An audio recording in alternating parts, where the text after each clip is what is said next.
I decided to become a disability advocate because I was asked. I actually had someone from my congregation come up and say, Cara, I think you'd be the perfect fit for this. It was actually someone who used to be the disability advocate, and she felt like I would be, I think, a better fit. And I was like, I don't even know what that is. I don't know if I'll be a good fit. I had always had a heart for someone with a disability. It was something I did at work, but it wasn't connected back to my faith. And so it was the first time someone kind of asked me to consider applying them both together.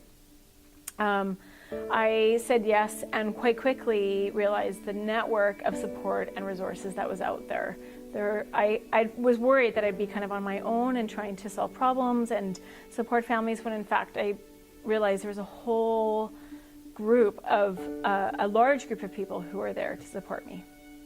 Sometimes it's not just big things, but it's the small relationships. I know one personal connection I had was a pastor calling me asking if he could just take me out for coffee because he wanted to be respectful in an upcoming sermon around someone with a disability. And he just wanted some advice about wording and language and wanted to feel confident. And I felt like that was a super big honor.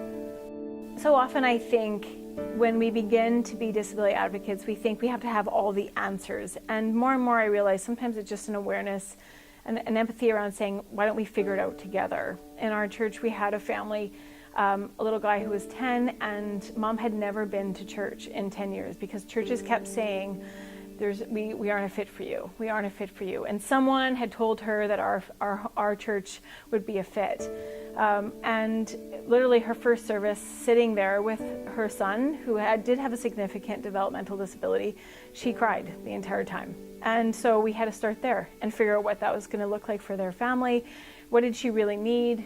I had ideas of wanting him to be part of all the curriculum and having him be, but in the end we had to kind of start with where they were, which is the beginning of just feeling safe in a space. And it did evolve over time, and I think our church became better just slowly growing with the family. We didn't try and come with an agenda.